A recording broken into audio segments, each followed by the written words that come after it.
finance and sustainable growth in an age of disruption could not be more relevant for our current times. If we don't explore it, you will not get the benefit out of it.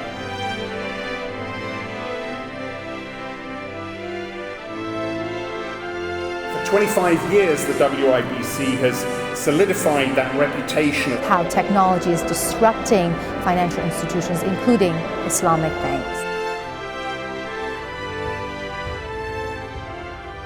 The conference is aimed at a whole spectrum of people: central bankers, policymakers, academics, Islamic bankers themselves, asset managers. We also have delegations of students who are interested in this sector as well, and the list goes on and on and on. I think it gathers a lot of the industry leaders where you get interesting discussions about recent developments from various parts of the industry. And they're bringing these different insights from different perspectives, different geographical location, different industry, and their insights enriching others, and people are getting different perspective in one platform. So that's significantly helping us. And who is it focused at? Anybody who's interested in this ecosystem, really, who wants to not necessarily just work within Islamic banking per se, but is interested in some of the real potential for Islamic banking and finance to address some of the very real social and economic needs of communities around the world, Muslim and non-Muslim.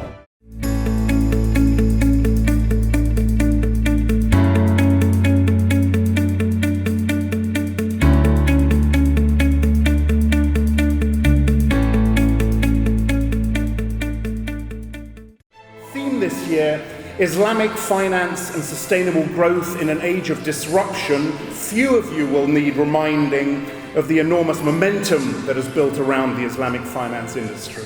Global assets exceeding $2.3 trillion in more than 60 countries, expected to cross $3 trillion by 2020, and some say $4 trillion by 2022. This is our 25th anniversary. Our theme is around sustainable economic growth in the age of disruption, because, like I said, it's important that financial institutions, including those in this industry, are aware of the potential disruptive influences of technology, but also the potential opportunities to realize the ideals within Islamic finance. Most importantly, from my perspective, financial inclusion.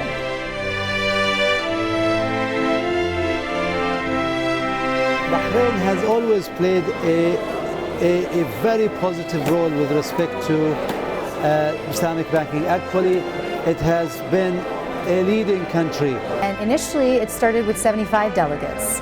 And it was just an event that would attract people who are interested in Sharia-compliant finance and banking. And over the last 2.5 decades, we've seen 75 delegates become 1,300, sometimes 1,500 delegates. And it has effectively become a sort of flagship platform for the Islamic finance and banking industry, attracting regulators, policymakers, Islamic bankers, asset managers. Innately, Islamic banks ought to be socially responsible because of the plethora of guidance, religious texts that talks about care, keeping the environment safe, not wasting resources. All of these big ideas are part of being a Sharia-compliant bank.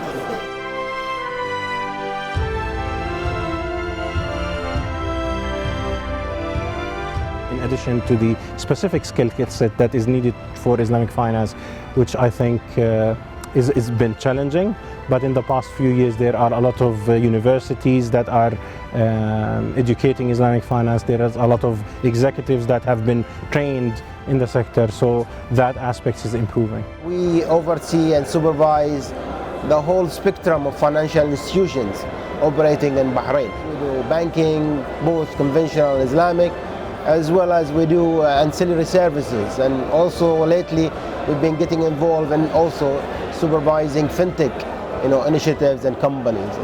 So let me conclude that the digital revolution we are witnessing is a great opportunity, but also poses some risks. Taking the lead in managing and taming this revolution will shape the future of Islamic banks and their economies.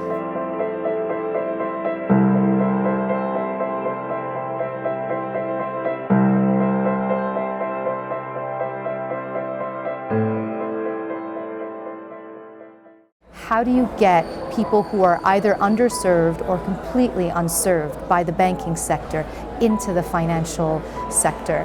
And that's something, that's a call that Islamic finance and banking can listen to and can meet, especially with pockets around the world, Muslim communities that are Sharia sensitive and want their particular needs to be met by the banks and institutions that they interface with.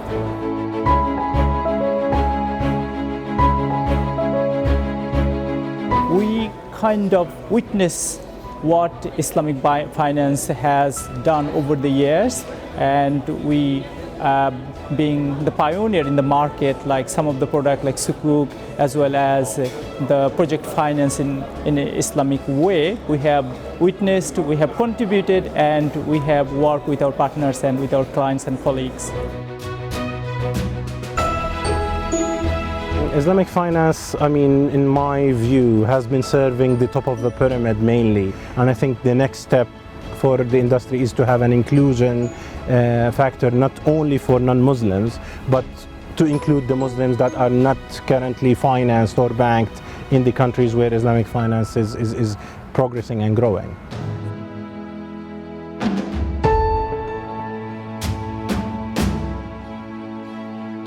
The key differences between Islamic finance and conventional finance is actually what you are not supposed to do and the form that you're supposed to do it. So you are not allowed to have interest, i.e. money does not earn money. You need to have an underlying transaction or an activity or an asset to deserve profit instead of getting a fixed income. So it has the concept of profit and loss sharing as part of its textile.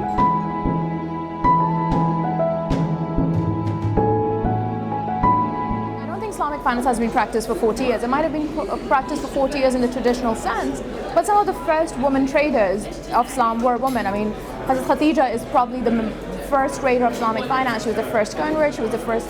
And so women in Islam have had a history of being part of public life and social life and trading life. So they have a great pedigree that they go back to. The reason that we've come to this particular conference is because we have a new platform, a banking platform that enables banks to offer products to their clients. So their clients can buy Sharia compliant gold and silver for investment. In 2016, the World Gold Council did some work and established a Sharia standard for the gold industry. And when they did that, we were able to open up into new markets. Our processes were made Sharia compliant or looked at as being Sharia compliant. And as soon as that happened, the whole Islamic financial market opened up to us.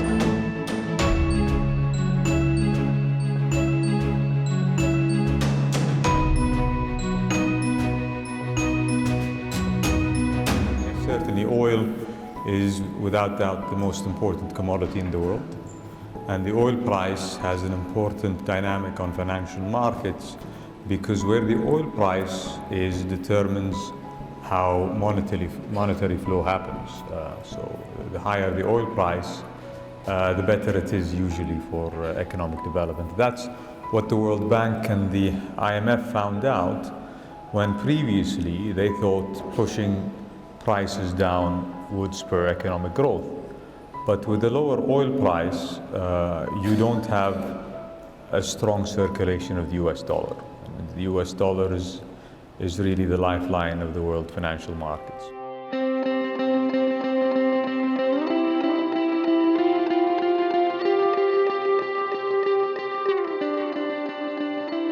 The Kingdom of Bahrain has already embraced the change and established the Bahrain FinTech Bay, probably the largest FinTech hub in the Middle East. It provides an ecosystem to simulate and incubate innovative initiatives in the area of financial technology. So Bahrain has done fantastic with respect to the digitization so far. We hope this continues, and we have all the trust in the government entities and the private sector to do much more in order to secure Bahrain's position with respect to fintech. Increasingly in the last couple of years, people from the fintech space are interested in sort of Sharia compliant issues around fintech. Without being fintech savvy going forward, we could be losing lots of grounds. On the other hand, if we are, we could gain so much ground compared to the conventional banks because we are not present in so many other countries, and being savvy with respect to fintech could take us to jurisdictions that we could not reach in the past. It's important that financial institutions, including those in this industry, are aware of the potential disruptive influences of technology, but also the potential opportunities to realize the ideals within Islamic finance. Most importantly, from my perspective, financial inclusion. And today we see that leadership continuing through the establishment of Bahrain Fintech Bay to assist startups locally or international startup companies to come to Bahrain and develop those startup companies that has to do with the fintech world.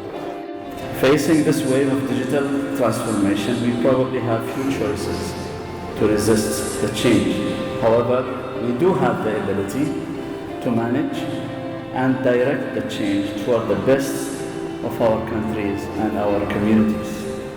All the minds are here, all the leaders of the industry are here, and you can't miss this opportunity but emphasize on what's important for the industry to move forward.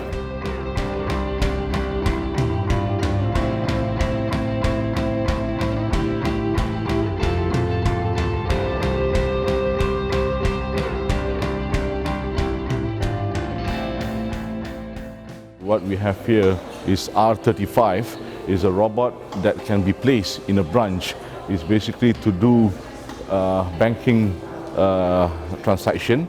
Of course, after greeting, then you can choose what type of transaction you want to do with the robot. So once you do account opening, you're able to get your debit card. If required to deposit any cash, also for new account, is able to be insert the money here because it has a cash acceptor.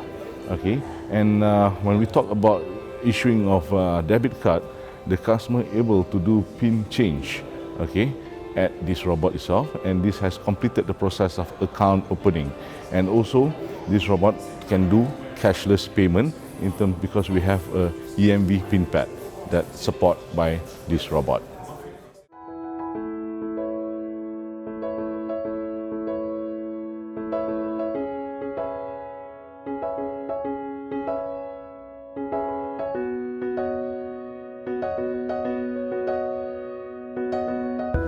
So for a country like the Kingdom of Bahrain, this is an opportunity.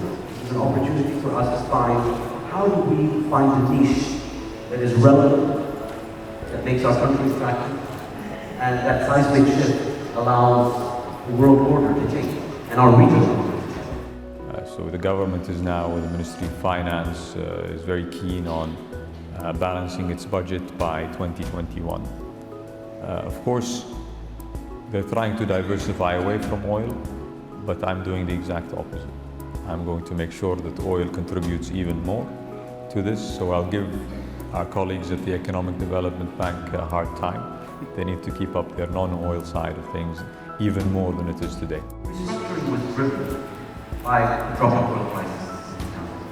That was what has motivated a lot of the countries in this region, oil-exporting countries, to restructure. There's no doubt that governments are reassessing the way that they conduct their finances to deal with this disruption in oil prices. Last but not least, I will emphasize, as I have done many times before, the importance of good governance, risk management, and compliance practices.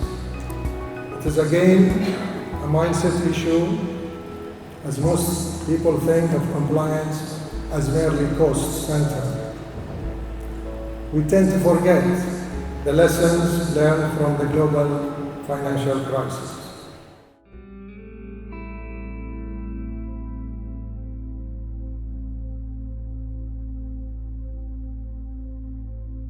A new wind is blowing, that of digitalization.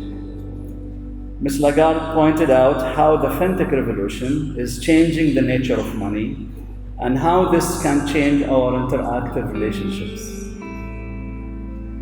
Hence, she calls for central banks to consider the case for digital currencies, taking into account the potential benefits and the implied risks. The IMF teamed up with the World Bank and developed Bali Fintech Agenda, which brings together key issues for policymakers and the international community.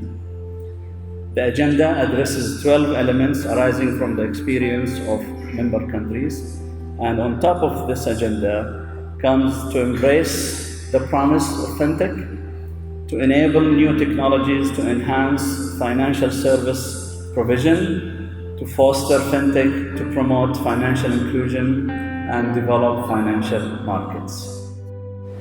The agenda clearly states that these elements apply to both conventional and Islamic financial instruments and products. Bahrain is an undisputed leader in Islamic finance because they have made a concerted effort to develop an enabling environment for Islamic finance to thrive. It is also, on top of all of this, a financial hub within the region. So now the question is, what is the role of Islamic banks in this digital revolution? The reason that it is so successful is because we have an institutional partner in the form of the Central Bank of Bahrain that has an unyielding commitment to this, not just this event, but to the industry overall. Now, in terms of moving forward, we've hit 25 years. I'm very confident we can celebrate our gold, maybe our diamond jubilee here in Bahrain. And Bahrain will continue to be a platform that hosts a global audience that will converge every single year to discuss key matters affecting the industry. First of all, it's a matter of survival.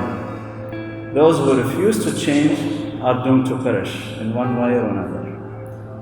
But I think there are many encouraging reasons to embrace the change. It starts with the nature of Islamic finance.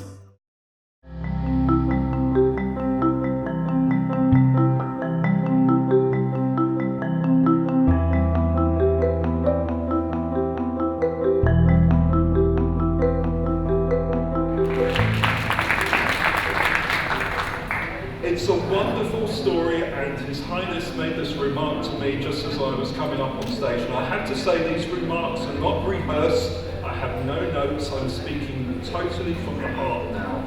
The wonderful characteristic about Bahrain is once you have been here, you have tasted part of the experience, it will never leave you. It will stay with you a lifetime. Wherever you go in the world, eventually you will find your Bahraini roots and you will come back to this island. The main characteristic why people come back to Bahrain time and time again is because of the Bahrainis themselves. They are the most friendly, welcoming, accommodating group of people you could want to find anywhere on the planet. So enjoy your evening, and we want to see you in Bahrain again and again and again. Thank you very much.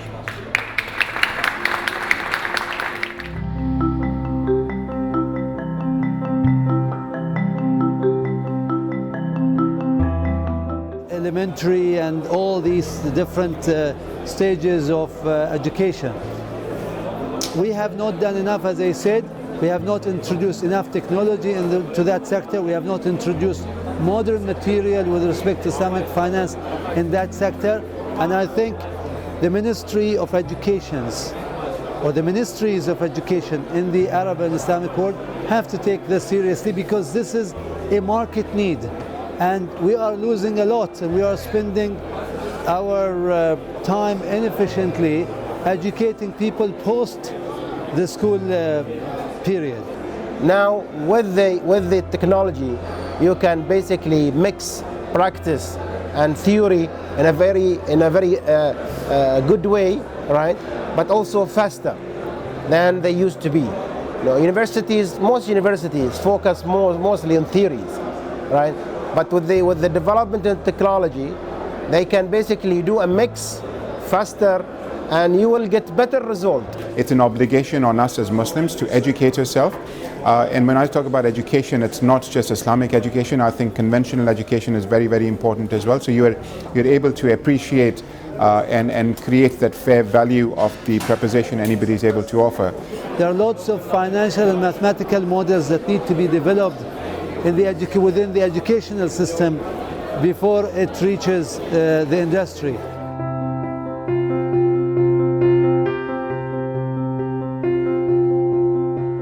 Dubai is aiming to become the first blockchain-powered government. Many initiatives are also underway in other OIC member countries. The future lies on the hands of young people. Within 5 years, we want to create 51,000 jobs. My final thoughts are, we're very proud of WIBC's heritage. We started with 75 people, and now we attract some 1,500 delegates from all over the world, both the Muslim and the non-Muslim world, here in Bahrain every single year at the same time. It has become a calendarized, a flagship platform for people to come, not just talk about Islamic finance and banking per se, but it's a platform for thought leadership. And it's really important for C-level executives to be able to exchange ideas, synergies, bring thought leaders to this region to talk about the latest thinking around business, not just banking. So I am personally very proud of where WIBC has come to, and I have a lot of ambition and pride and hope for what the future holds.